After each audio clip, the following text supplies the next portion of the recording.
Here, I'm online now. Indeed, and everyone can hear you now too. All right, we're live. Thank you all for joining us. Whoever is on here now, we are pleased to have with us Phil Trelford, who will be presenting in a moment, as well as one of our community for F# heroes for 2015, Tomas B. I hope I didn't butcher your name too badly, Tomas. Oh, it sounded very German. Oh, my That's apologies. all right. All right, so we're going to start with an interview with Tomas. And the first question is, what was your first computer?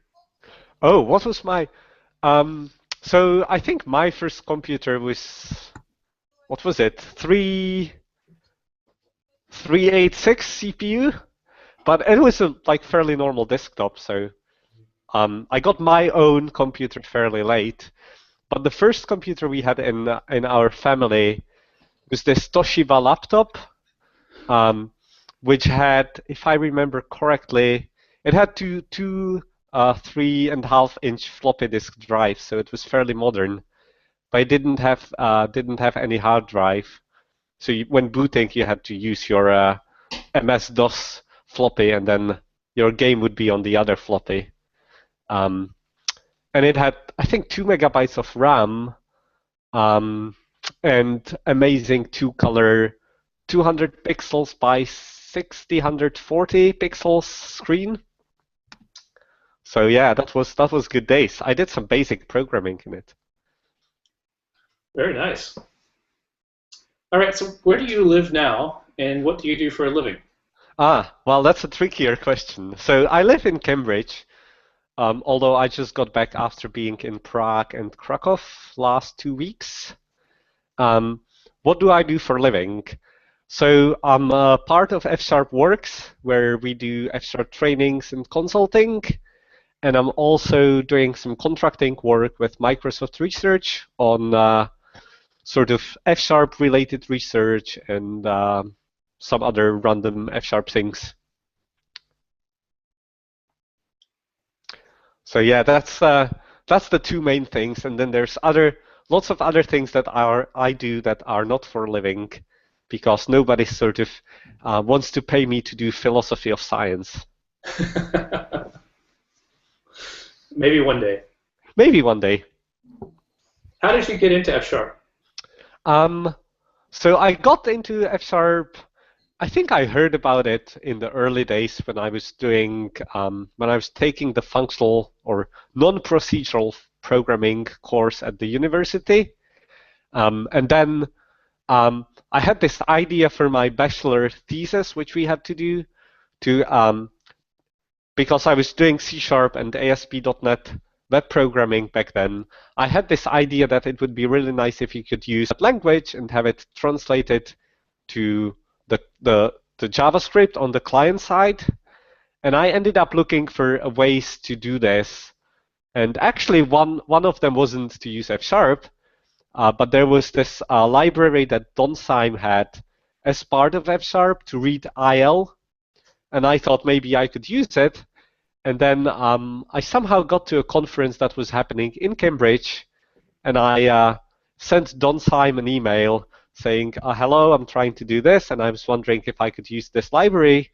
And Don ended up chatting with me, basically like for a day instead of me attending the conference, and explaining me all the wonders of F# and how you could do this with quotations.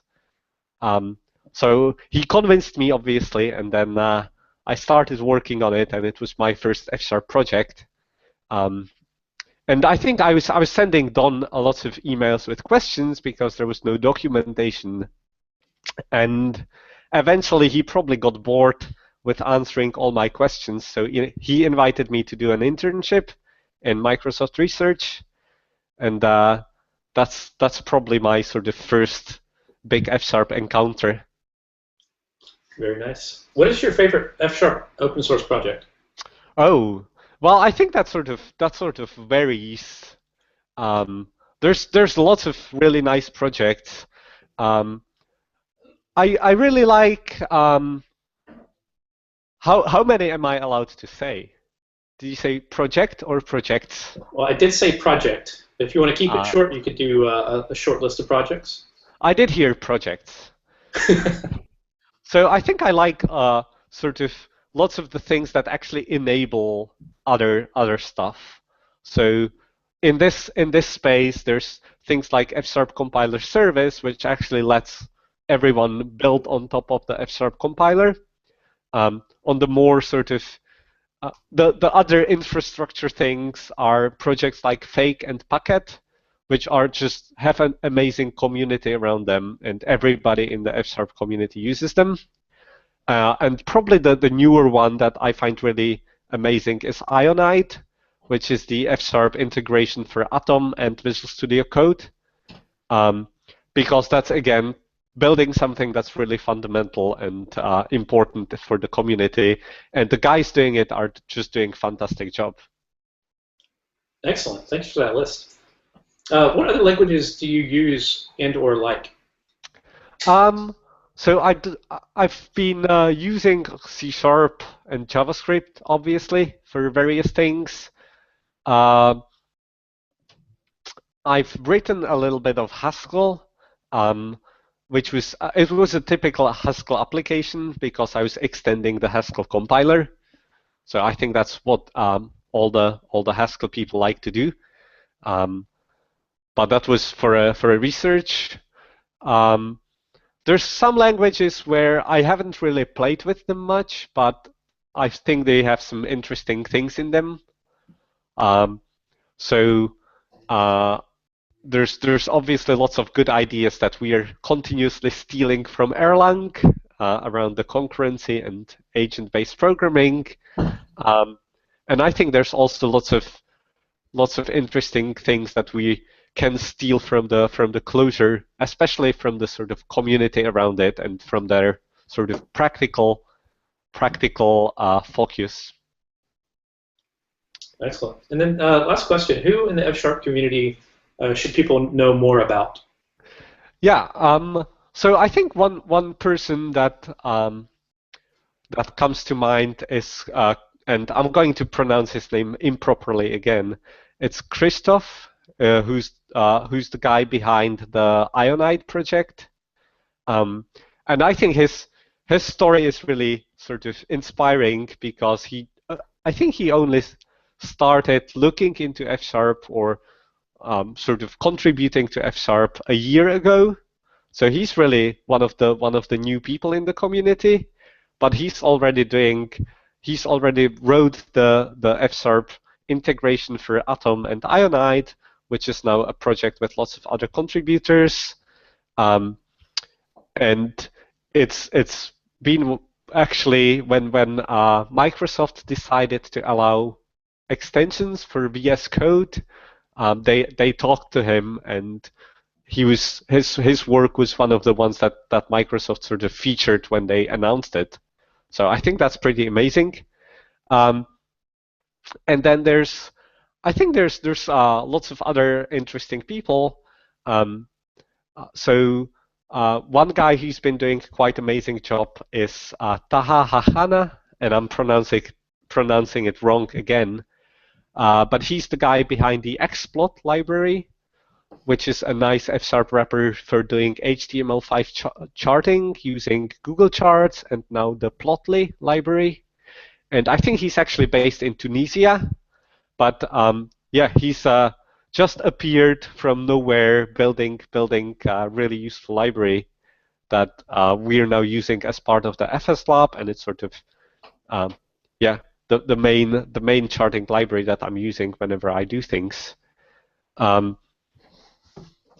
And I guess the third person, so I think people should know Alena Hall, who's also one of the sort of new F# community members, but she's also a member of the F# Foundation board, and she's been doing various talks around machine learning, but she'll be also speaking at the F# Conf event about Docker, Cassandra, and F#. So I think that's covering a lot of the exciting topics that are really important, but sort of not covered by other people in the F# world. Well, fantastic, Tomas. Thank you so much for joining us today, and also for sneaking in a few more projects I noticed in that that last answer. Yeah. Well, in the last answer, I really had to sneak in the F# Conf announcement. Very true. But I'm sure you're going to do a proper invite in a few minutes. Well, I think you just did, but I need to remember to do that. I've been sending things out on Twitter, but I haven't been mentioning it as much in the meeting. But yes, as Tomas just mentioned, there is F# Conf coming up. Go to fsharpconf.com. Is that right? That's correct. It's coming up on March 4th. It'll be a full day of exciting content. So please go sign up. Invite your local user group. I see that the Toronto user group has a few members joining us today on the live stream. So welcome, and I hope you guys are also able to join the F# Conf event that's coming up in I guess it's like a week or 2 weeks. Yeah, it's Friday in 11 days or so. Okay, fantastic. And so thanks, Tomas. Again, we'll be having more of the Community for F# Heroes interviews coming up, so you can get a chance to get to know a few of your heroes a little bit better. We certainly thank them for their time and all their contributions, especially you, Tomas. Thank you so much for all the work you've been doing. Well, thanks to all the people who actually do the work that I get to talk about in my talks. All right, and I'm just very visible, but that doesn't mean I'm doing all the important work. Yep. So thanks to all the people who don't get to be visible, but do all the great things that are making the community work. Thank you. And so we're also pleased today to have one of his co-conspirators in the formation of the F# Software Foundation, Phil Trelford. Phil is an active member of the software development community, regular attending and speaking at user groups and conferences, blogging and contributing to open source projects. He is a co-organizer of the London F# user group and, again, a founding member of the F# Software Foundation. And he'll be talking to us today about using F# for desktop applications. So thank you very much for joining us, Phil. And Tomas, I hope you stay on to ask questions and heckle your friend here as he presents. Hi there. Thanks, Thomas. Thanks, Ryan. Can you see my desktop? Yes, you can. And it looks like you're presenting your slides right now. That's great.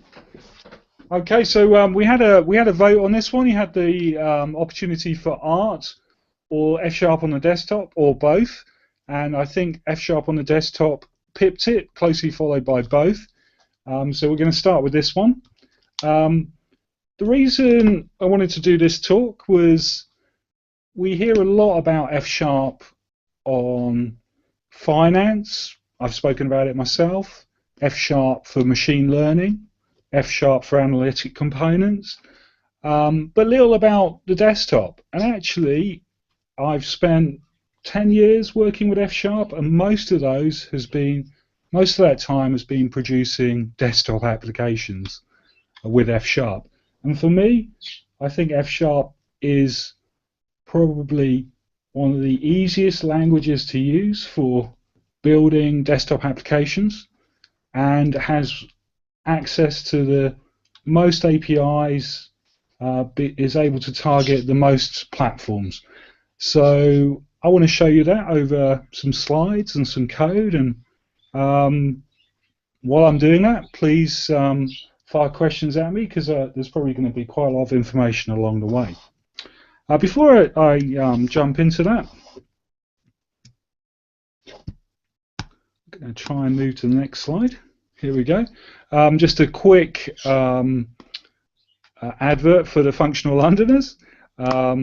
So I've been helping organise Functional Londoners for, actually, is it 6 years now? We've got over 1,000 members, and we're meeting roughly every 2 weeks, with anything from 30 to 100 people coming along. And we're now located in Skills Matters' swanky new central London offices with ping pong tables. So if you are in London, if you're just passing through, why not come down and say hello? So that's that plugged. I'm wondering if anybody here hasn't seen F# before, but I thought just in case we'll just go through what it is. And this is not a real picture. This is an image from Chris Smith, who used to work on the F# team, which I think is a bit more fun than some of the O'Reilly pictures.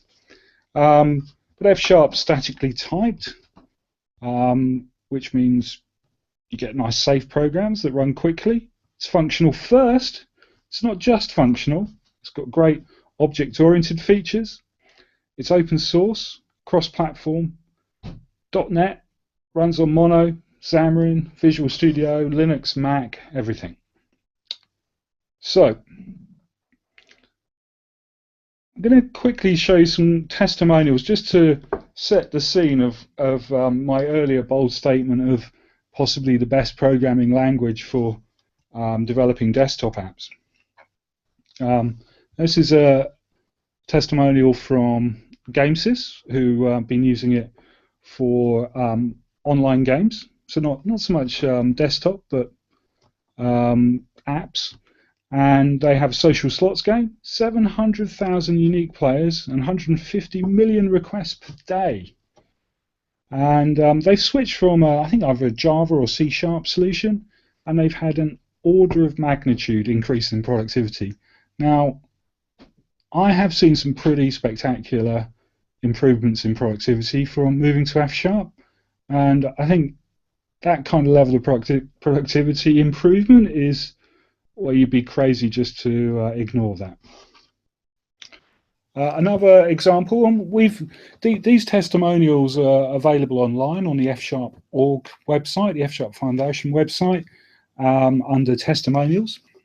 And you'll see quite a lot of the testimonials are around building businesses with desktop applications. And here's an asset management company. They've been building a WPF user interface. They do a lot of calculations, and they've chosen F#. So it's not just me. There's quite a lot of people using F# on the desktop for big apps. You don't generally see those because a lot of those big apps are inside an enterprise. So you'll see them if you're inside an enterprise, but you may not see those on the App Store.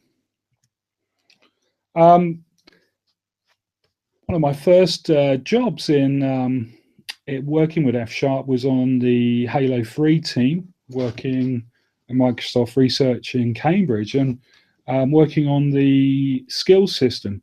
And actually, here's a screenshot of one of the small apps used for tweaking the skill and tweaking the parameters and viewing the changes on the parameters. So this was knocked up, I think it was a day to knock up the UI for this. Really, really rapid development with F# and desktop. And interestingly, it appears that F# was used in Halo 4 as well for front-end parts. I guess for server-side front-end parts, if that makes any sense.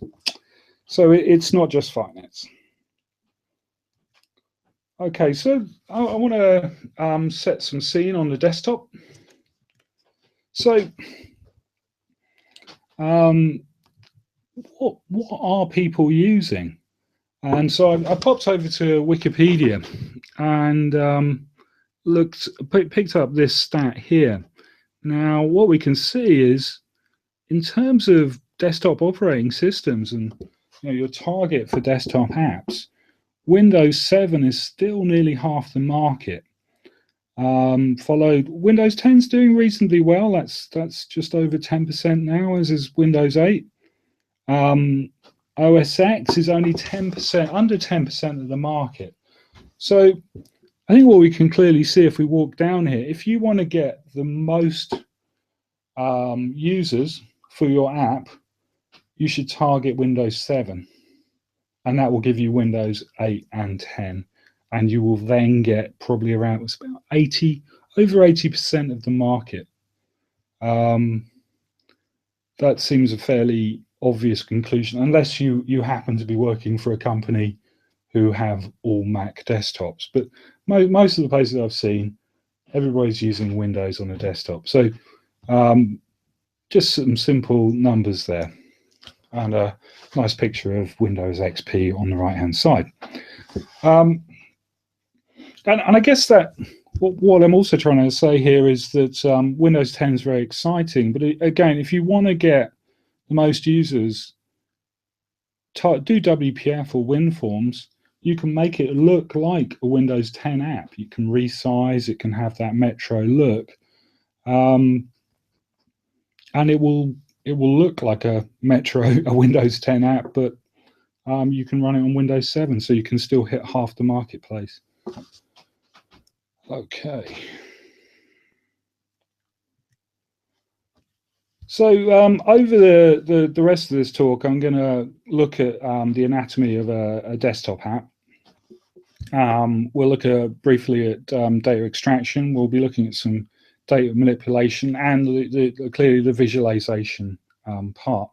On the right-hand side, I have a picture that Miguel de Casa from Xamarin tweeted out a little while ago, which is these are the top hits on the Windows 10 store for apps.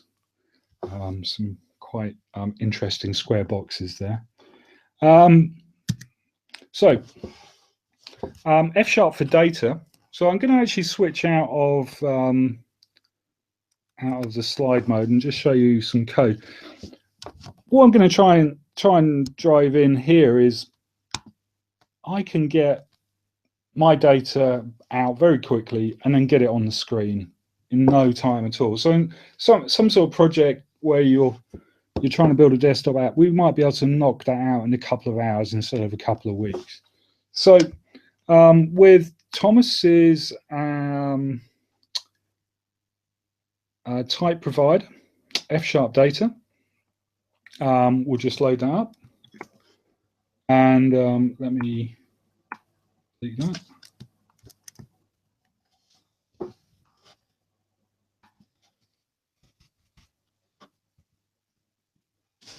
I can get at JSON data almost instantly via a JSON provider. I don't need to do any code behind. I don't have to write a load of boilerplate.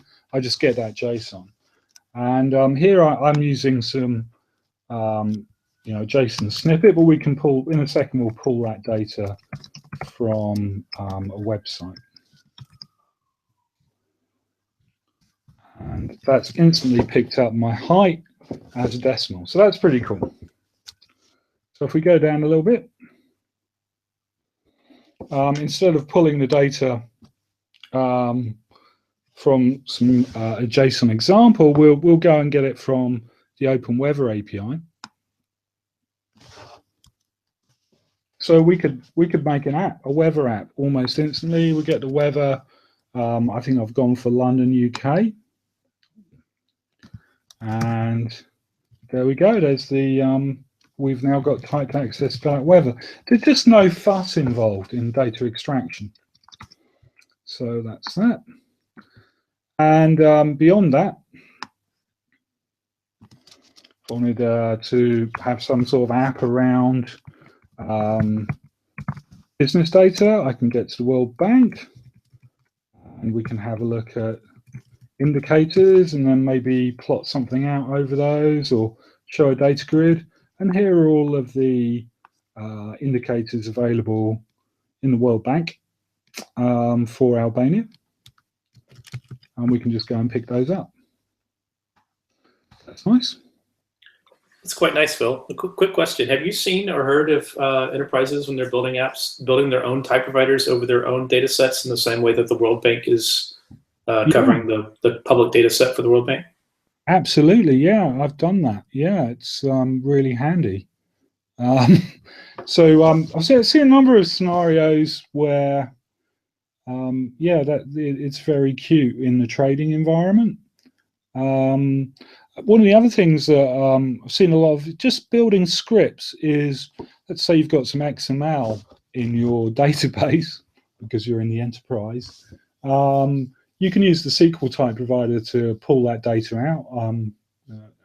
Recent job of pulling data out of Oracle, and then that data comes out as XML, and you push that straight into the XML type provider, and in effect you're just pressing dot all the way through, and you can do some quite complex queries with LINQ with that.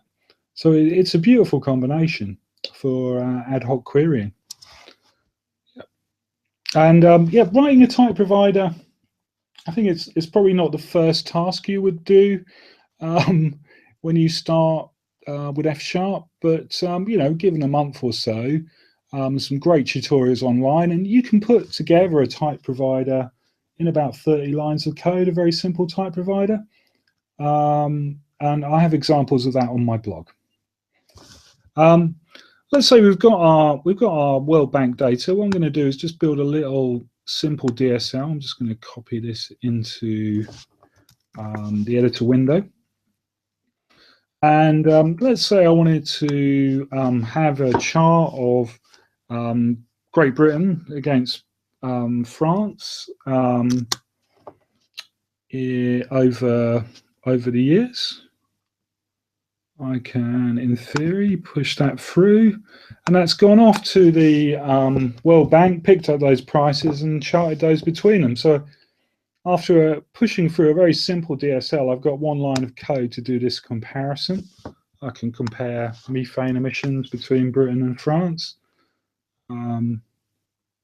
France seems to be going up. That's not good. Or we could compare a batch of countries. So we could compare Britain, France, and Germany. And there we can see who's winning. It looks like Germany's doing very well. And Britain's just overtaking France here. That's nice. Or we could look at CO2 emissions between Britain and Belarus. Britain, Ukraine, and Belarus, and we can see everybody's going down, so that's fantastic. But this code snippet here, I can generate that chart from the data that I pulled out, and I can push that straight into my desktop application. So ridiculously quick to put together compelling desktop apps with the data extraction story. So I think there's been a lot of material on type providers and data extraction, but I thought I'd just show you that just to, you know, show how quickly things can happen. So it showed you the JSON provider. I'm going to skip over the SQL type provider, but here's a slide showing, in effect, it's the same as a JSON provider. You just put in your database credentials, and then you're just pressing dot through the data set. And we've looked at some World Bank data. Yeah. Okay. So the next stage, we've got our data. Most apps part grids, forms, buttons, data entry, that kind of thing. So that's what I'm going to have a little play with now. So for this set, I'm going to focus on that 85% of the marketplace, which is Windows. And then in the next set, I'm going to look at completely cross-platform UI. So don't worry, I'm not completely ignoring Mac and Linux, but I am focusing in here on, like, you know, the majority of the marketplace. So you could go Windows native. So we could use XAML. WPF will give us the largest market share, but we could go for Windows Store, which looks like now will give us a quarter of the marketplace. WinForms, which is an older technology, will also give us access to all of those. If you're making a game, you could be using DirectX, or if you've got a very high performance system, perhaps you're doing scientific data, then that's a good option. There's great frameworks around that. And I've thrown in a wild card here, which is within enterprise is actually one of the largest sort of forgotten app choices is Excel.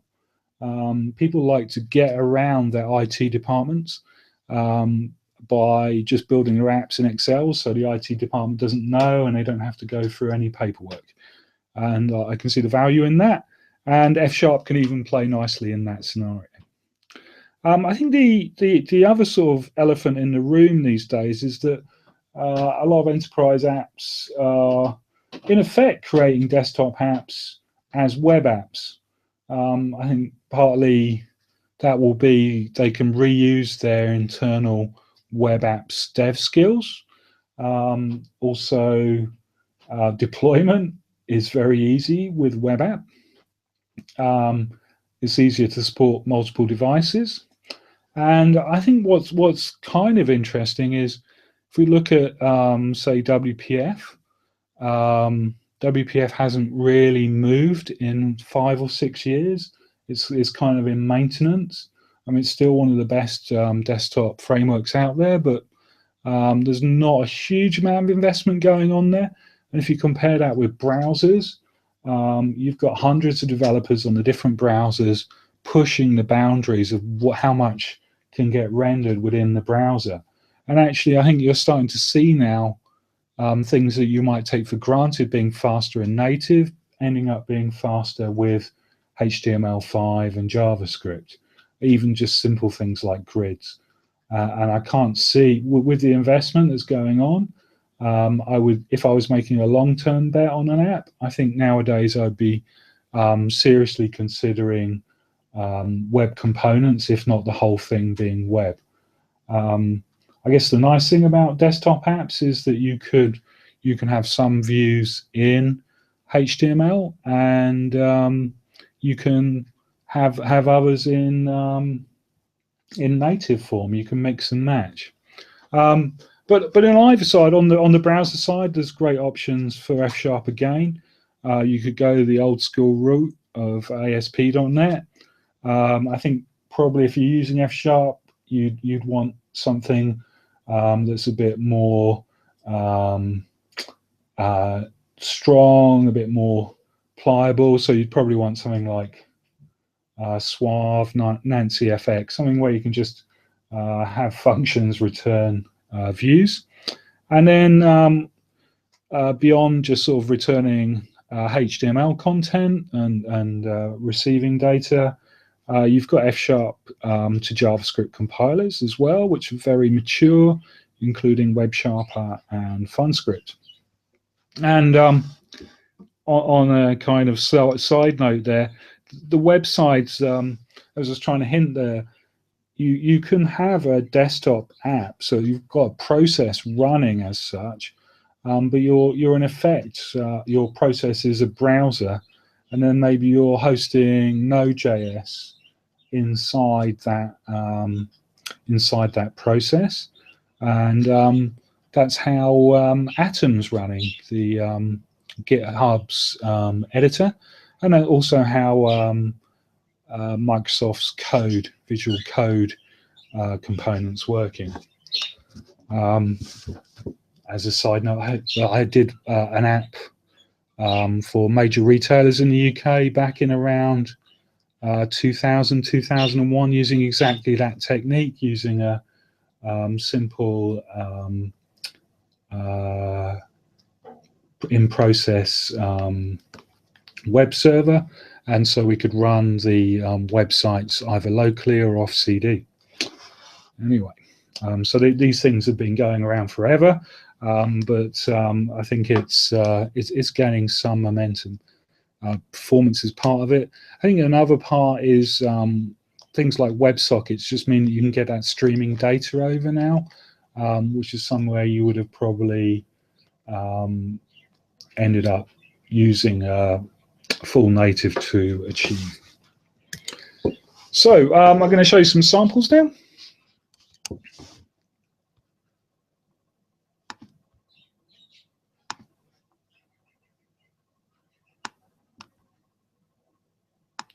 So WinForms is the kind of the most basic thing you can do.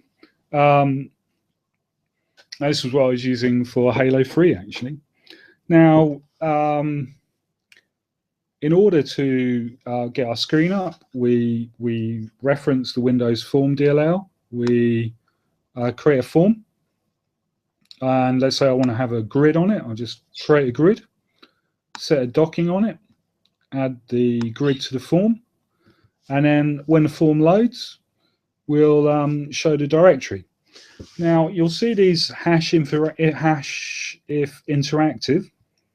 So when I'm in the interactive mode, so I'm not compiling and running, I can just Control A and Alt Enter, and I can just play around and change, live change things inside that view, which is really fantastic. And you've been able to do that since 2005.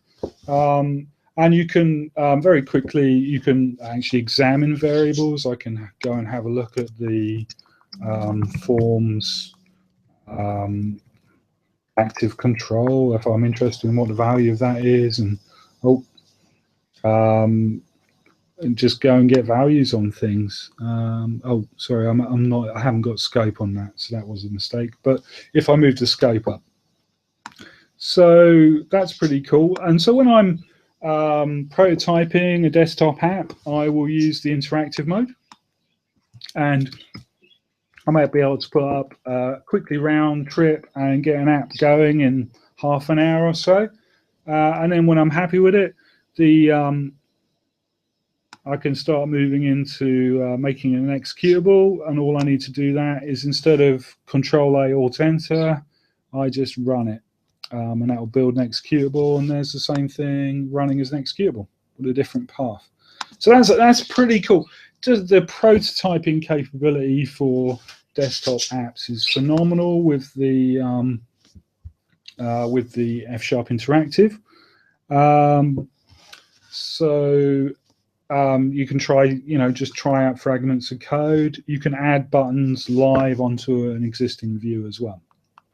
So WinForms is a bit out, but it's kind of cute. You can get things done pretty quickly. If you want to go and you want to see some really kind of more compelling views, then you probably want to move on to WPF, which uses a technology which is actually optional, called XAML, XML. So you can kind of create views with XML. So what I've got here is just a Hello World app, which you can get from a download inside Visual Studio, WPF and MVVM app, which has some examples. So you can have XAML files inside your F# project. Here's a XAML file, and you can do stuff inside it. Let's see if we can find an actual interesting XAML file. So here's a nice funky report with an image on it. And then with that, we can have this MVVM thing, model view model. So we can have a model. We can use our shorts, nice F# record types for defining our model. So just a couple of lines to define how that works. And we can have our view models. And inside those view models, we'll have logic, which is bound to the view. So pretty standard stuff. And if I run that,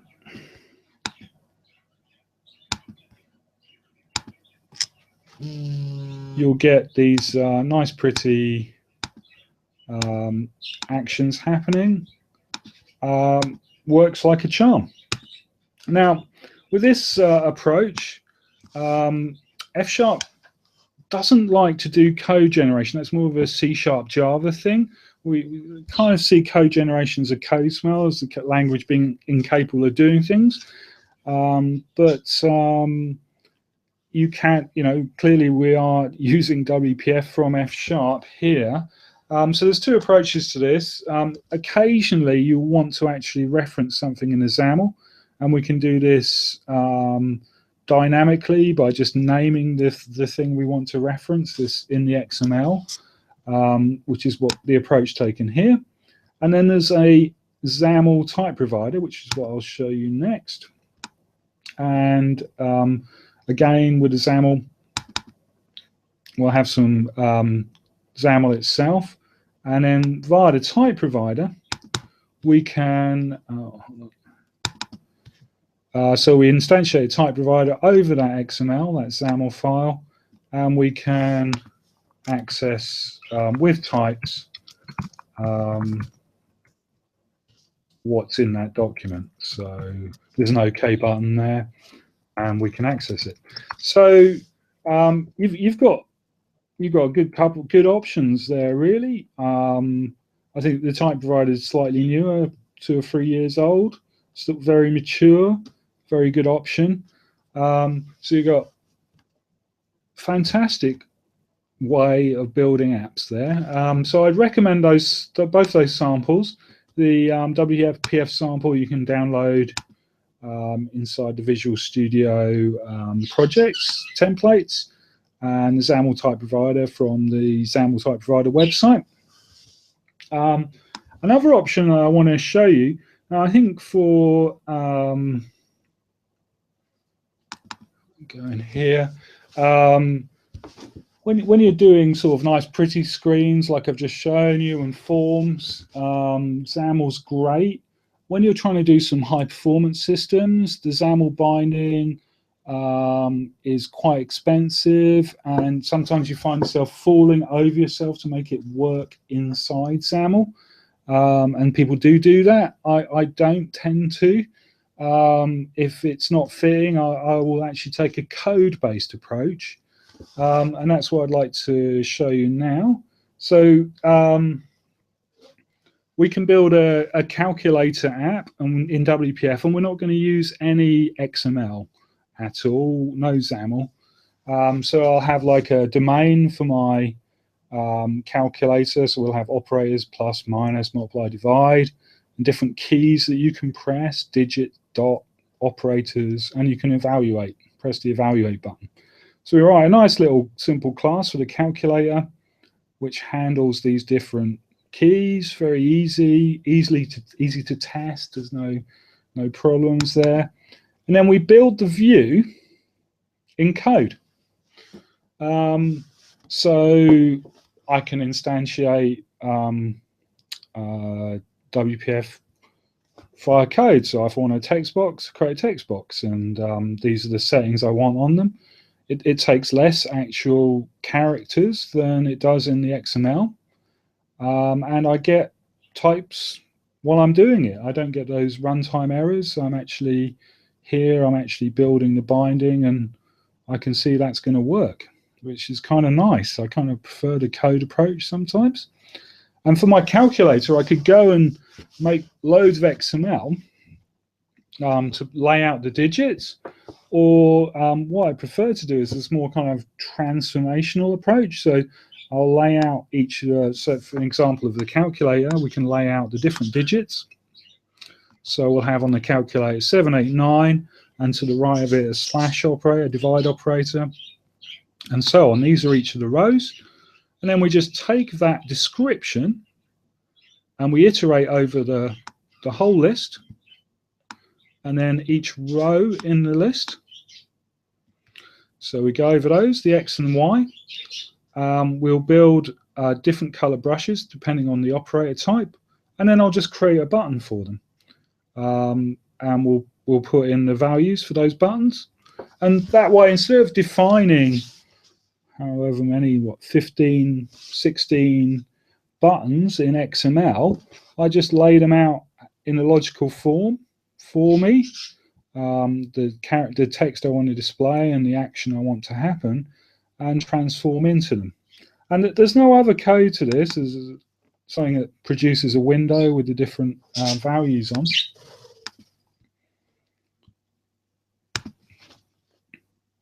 And now we have a fully functional calculator. There you go.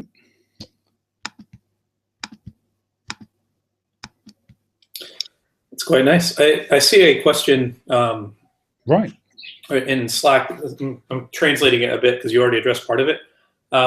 Is there anything with respect to like building components or building, I guess like subclasses or whatever you might have normally done, like in WPF, we have like sub pieces or whatnot. Is it easy to do that? Would you take the approach of building those in a more OO sort of form, or would you prefer to do it in a more of a functional style that could then be composed with functions?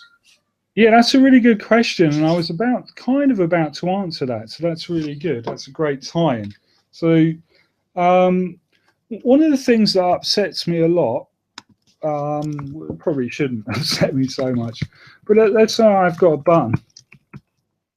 Okay. When I press, hopefully you can see this, when I do button dot, I think it's about 200 different members here, right? This is crazy, absolutely crazy, right? You can't find what you want. Now, a button should have it should have like content, so something that you draw on the button, and it should have a click handler, and that's about it, right? So what you often find when you're taking an OO approach is you go, oh, well, I want this different kind of button, so I'll have a button, which is my special button, and you can do this in C#, by the way, but it's just nice and easy and a different way of looking at things. So we'd inherit button for our special button, and now when I do my special button dot, I get all of the 200 things that pre-existed plus 2 more things, and nobody's ever going to find them, right? It's just not very dot IntelliSense friendly. But what if I do this? If I say my special button has a button, right? Composition over inheritance. This is crazy, right? And I can say that my special button has a control that you can access, which is the button, right? And it also has my special click, right? Which now, do that for now. Now when I go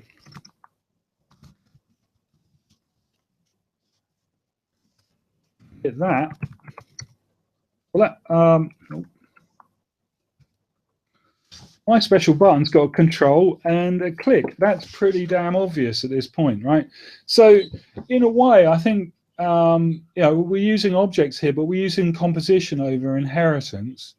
I think you can actually make a much richer, easier to understand, more maintainable code base than just going with the old school kind of inheritance that dates back to C++ MFC.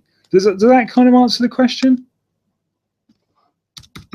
And equally, you can, I've used types there to encapsulate control and a click, but you could just, often it was just as simple as a function, right? You don't even need a type. Yeah, I think that makes sense. Thank you. Yeah, no worries. It was kind of a revelation for me when I did that, and I just didn't have to have buttons with like 400 properties on them and with, forms. It was just great. It's nice to have that more compositional approach, and that kind of, it feels quite natural in F#.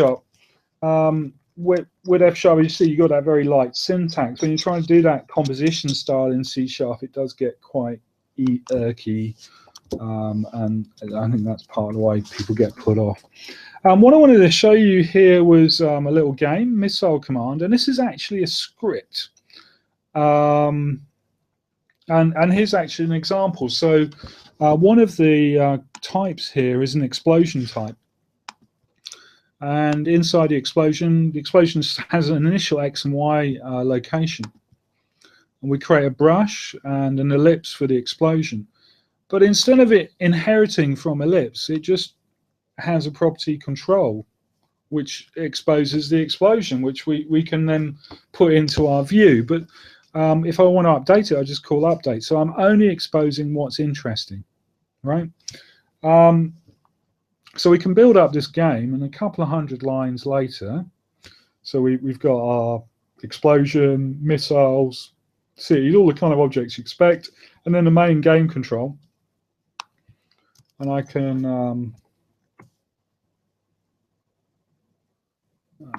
now do my classic presentation skill, which is to play a game when I'm supposed to be presenting. But I've built a full game app in a couple of hundred lines of code, and I've done this with WPF and just code. And there's collision detection and all of that business, and it's pretty easy to read. There's limited use of inheritance. Oh, lovely. So there's that. Now I'm going to use the slides just to see where I am. We've got through the basics there, so showing you some WinForms, a fair bit of WPF, 3 different ways of doing that. Just having XAML files and binding, using a XAML type provider, and then just creating WPF apps with no XML nastiness at all, in a type-safe way. And Charles Petzold actually has a book where he shows quite a lot of XAML WPF apps being built from code in his book Applications Equals Code Plus Markup. And I have an example here from a blog post I did 4 or 5 years ago. So let's say we want to put on a button with some content, command, and its position. If I did the code directly, then it's a little bit longer because we've got this setting up of the binding looks a bit ugly. But if we write a few lines of code, some helper methods, and introduce a plus operator for putting together these different things, we can actually say we have a button with that content, has the command binding to the command, plus the column and the grid row. And the fancy thing about the plus is with a plus, you add 2 things together and it will return another number, right? And in this case, our numbers are controls, right? So every time we add, we just return a new control, which we can add other stuff to. And actually, if you look at it, the XAML code there at the top and the F# code here, actually the F# code might be, they're almost exactly the same size. One of them is typed, it has type safety and IntelliSense and all the good things you want and can be easily moved around, and the other one is XML. So you can build, you can write a small amount of code and turn F# into a nice XAML language, which isn't XML, and do for loops and all the kind of things that you really want to do, that you might want to do you would do in something like ASP.NET, where you can do a for loop or whatever. You can just do that in from the F# side, so you can have it as like a kind of templating language for your WPF or Windows Store apps. Cool. So mild interlude. So there's a very whistle-stop tour of basics of getting desktop apps going. F# for spreadsheets. I'm gonna quick plug of Fcell. And if you haven't seen Fcell before, Fcell is kind of a super replacement for VBA. So you can basically have F# embedded inside your Excel spreadsheet instead of VBA. So you get types, performance, access to type providers, an interactive window, all the cool things that you'd really want to have. Yeah. You can then ship your Excel spreadsheet with F# inside it as if it was VBA inside of it. Nobody will know, apart from the fact that you've got a really cool Excel app. And it's completely seamless to you. And that's a pretty cool way of getting value to your users internally. So I'd recommend having a look at that. Because, a lot of things can be done in Excel. And done really rapidly. And this leads me on to a little minor detour where I'm going to show you sort of the last app in WPF for this screencast, how to write a spreadsheet, your own version of Excel in F# in a couple of hundred lines of code. So let's do that. And that lets us have a little look at domain modeling. And oops, I've got the wrong Visual Studio. We'll come to that in a minute. I've still got the wrong, no.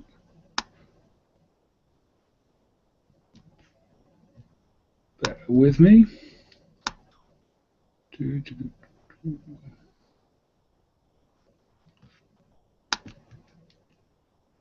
So I'll just add in a project.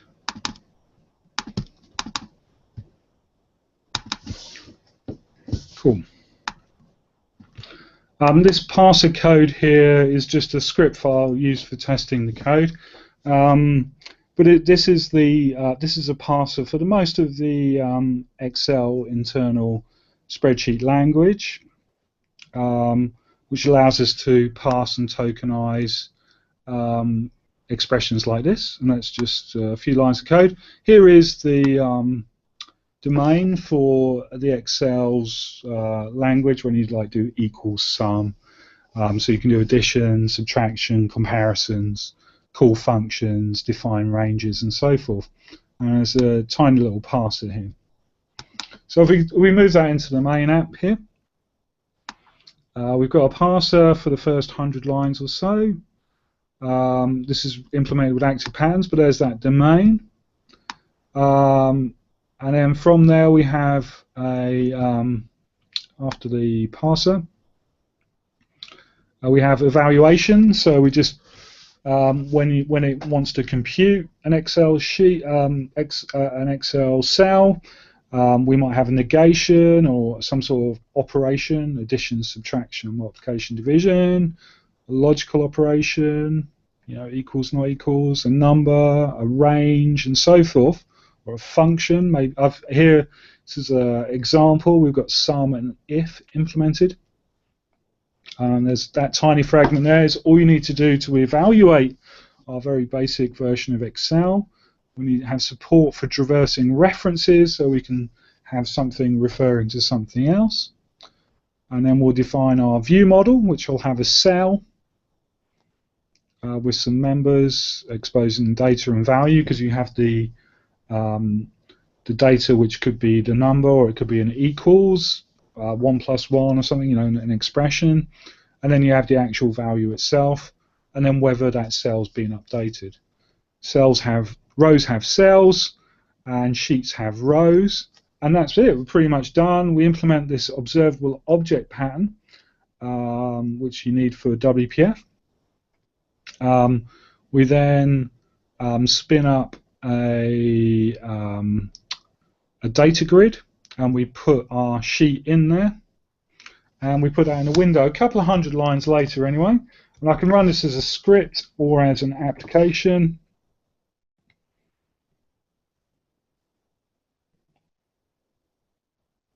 I think.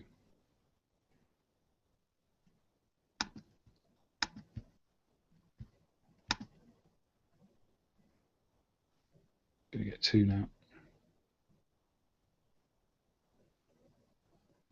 Okay, so here's your spreadsheet. Just a couple of 100 lines of code, and using a data grid, and we can do D3 times 5, and there you go. There's Excel. Couple of 100 lines of code. You see, amazing productivity with F# here for solving what you might consider a quite complex problem in no time at all. Great. Let's move back. So the final thing I wanted to show you is the cross-platform side, which I think is also a really great story.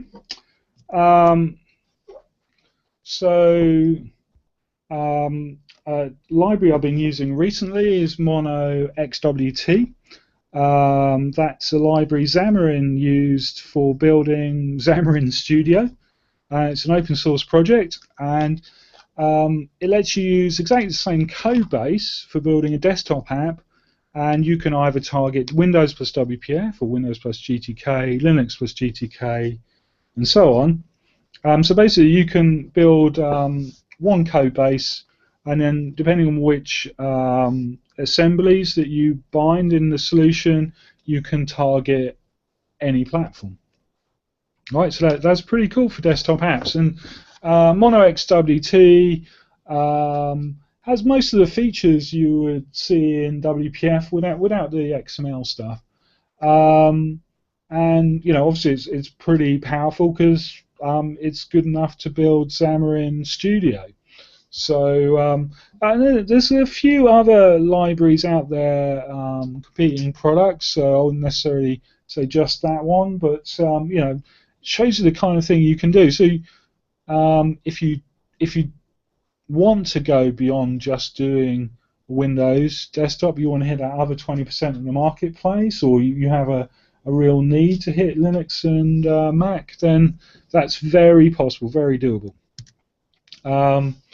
On the mobile side, so swaying slightly off desktop, but you can say take your some of your code that you've written for your desktop app and you want to put it on mobile.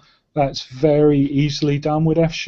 We can use Xamarin Studio to target iOS, Android, and Windows Mobile.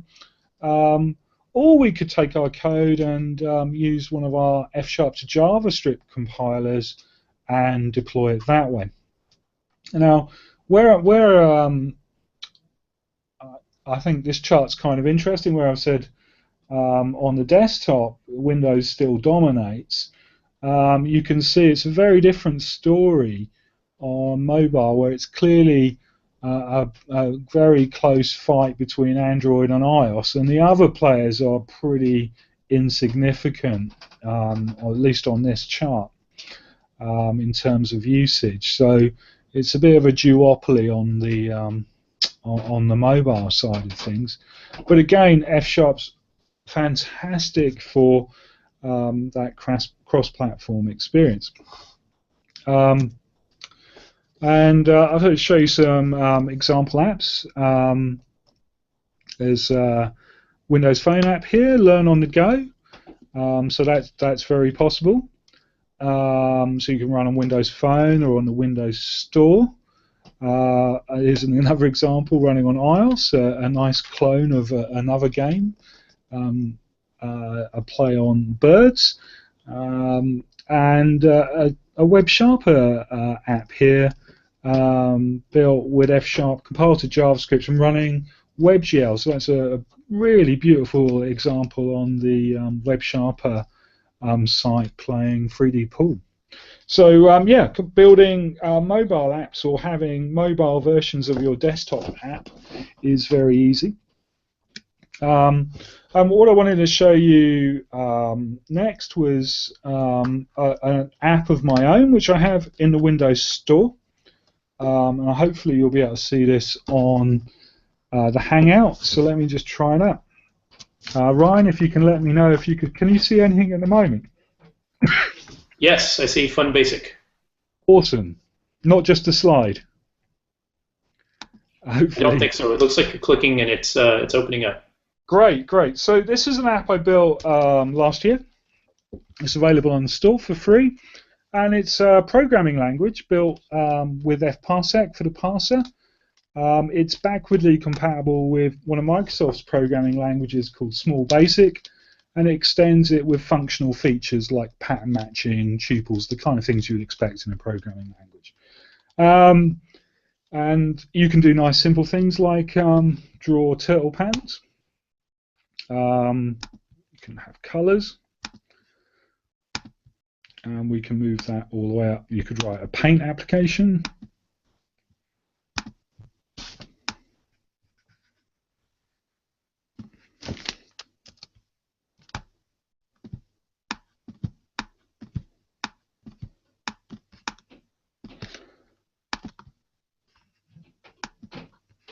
And we can move that all the way up to full games. So the idea I had here was to build an app, build an experience for my programming language, Fun Basic, where you press the buttons and it instantly runs. There's no fancy lots of things, big IDE stuff that somebody has to learn. They can just start and stop the app and edit the values. I can change the frames per second here, and then just restart it. Now it's going faster.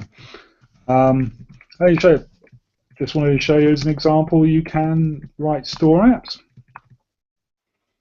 And this is built with F Sharp, and it's using the Windows Store APIs, graphical APIs, which is similar to WPF. A bit cut down. Actually, they're more analogous to Silverlight 3. I believe that was the code base that they started with for this, and then cut out the cross-platform capability that was available in Silverlight.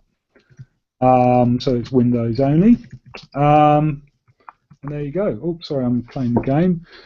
So yeah, there you go. So you can build nice desktop apps that way. So that would actually, before I move on, all of the things you might expect, like IntelliSense that you get in Visual Studio, are there as well.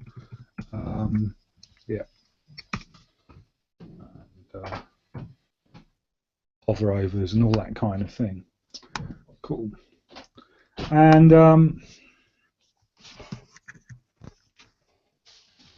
before we go any further, one of my more recent applications is I took that library for Fun Basic, and I've made it run cross-platform. So runs on Raspberry Pi, Linux, and Windows, which means and you can use that directly from Fun Basic or from F Sharp or C Sharp if you want to. So that's on GitHub, Fun Sharp, and there's no code changes needed at all, and you can write little games or apps with that, and that's using XWT that I discussed before. Can you see that game running, Brian? Yes, I can. It's actually running quite well. I'm just playing games while you're watching. Sorry about that. I like playing games. I used to be a games developer, so sorry about this. It's in my blood, I think. Right, but yeah, so it's more than console applications with F Sharp. I think hopefully you're getting that. And unless anybody's got any question, that's pretty much what I want to show you there. Was that you can build apps for desktop, mobile. You can build them as web deploy. You can build really complex systems a lot more easily than you can with a lot of other language, more sort of staid languages. Yeah, and you've got fantastic cross-platform story. I think the mobile story in terms of functional programming languages is second to none with what Xamarin provides. Did any questions pop up before I play out? I don't see any more. Looks like Stuart has joined us in the Hangout. Stuart, do you have any questions for Phil? No, that was brilliant, Phil. I really enjoyed it. I arrived a bit late, so I didn't catch it all. So no worries. Will this be available to watch back later? Yes, it will. It should be almost immediately available. Yeah, I'll watch it back. But yeah, brilliant. Thank you very much. Thanks. Excellent. And so we've only got an hour, and I don't want to kill you all with every app I've ever written. So I'm just going to give you some quick resources. If you this is your first taste of F Sharp, best place to go. Just remember one URL: fsharp.org, which is the home of the F Sharp Software Foundation. That will give you all the links you need, including where to develop desktop apps, cross-platform apps. And that the F Sharp Software Foundation is a community effort. It's a registered charity, and really pushing forward the cross-platform open source side of F Sharp. Again, if you're completely new to F Sharp and you saw some of my code, you would have gone, "Where are my curly braces?" And where's the class keyword? The F Sharp Coens is a set of failing unit tests, which take about an hour and a half, 2 hours to go through, written by Chris Marinos a while back. And I think this is probably the route to success. I think the best route to success for people new to the language. By the end of it, you'll have covered a lot of the syntax of the language, and instead of it being unfamiliar, you'll go, "Oh, okay, that makes sense now," and you'll be off and running and and productive in no time. Another place to go from there, if you're using Internet Explorer, because it uses Silverlight, is tryfsharp.org, and that's got a load of really great samples. So dust off that Internet Explorer and pop over there. There's a plethora of books available now. I've selected a few here. One of my favourite recent ones is Programming Language Concepts by Pete Stetstoff, which goes through some nice concepts for undergraduates. It's taught in universities in Denmark. Things like how to write your own mini C, how to write your own garbage collector, sort of nice nuts and bolts things that are quite fun. The Book of F Sharp's been getting really good reviews, so from Dave Fancher, so that seems to be one people are enjoying a lot. But all of these books are fantastic, and clearly you should buy Thomas Petracek's Functional Programming, and the book Thomas and I helped edit and write chapters on. Big community collaborative effort, F# Deep Dives, has got chapters on building games and desktop apps. So if you wanted to go deep on that, then that's a really good option. This is my last slide. The questions, I'm happy to take questions, and I'll make 2 plugs before I go. One is please, why not listen to F# Conf on March the 4th? It's completely free on Channel 9, and you can always catch up with it later.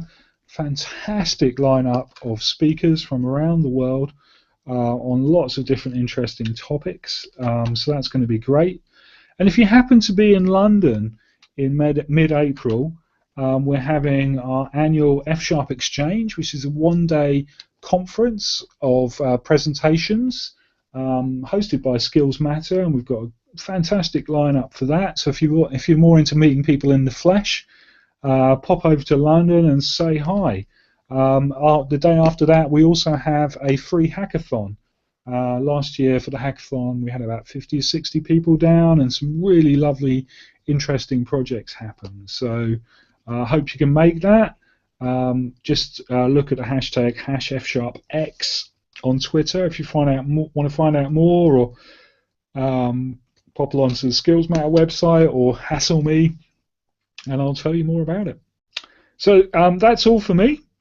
Thank you very much. Fantastic. Thank you so much, Phil. This was a great presentation. And as noted earlier, this will be made available very shortly online. The Functional Toronto people wanted to say thank you for the great presentation, Phil. So that's from the great country of Canada. And for those of you who are really excited about watching online streaming presentations, we have quite the lineup this week. I didn't realize we had basically almost a full week of content. We have Phil today. Tomorrow we will be helping stream the F# Bristol Meetups presentation by Yan Kui, talking about taming cloud complexity with F# VSLs. I think he's. I'm afraid that's been cancelled actually. Oh no! Yeah, sorry. We were hoping to get Phil to step in, but unfortunately not. Okay. Well, that's good to know. Okay, so tomorrow we will not be having a presentation. But then on Thursday, we will be having type providers from the ground up with Michael Newton. So please join us again for that one. That should be, I think it's 6:30 GMT time. So and he's going to take a whole hour and a half to go through the type provider starter pack and kind of work through building up live a type provider from nothing at all. So if you're interested in type providers, that. Michael's article really helped me getting my type provider foo going. So that's going to be immense. Yep. And then on March 1st, so next week, no, the fun never stops.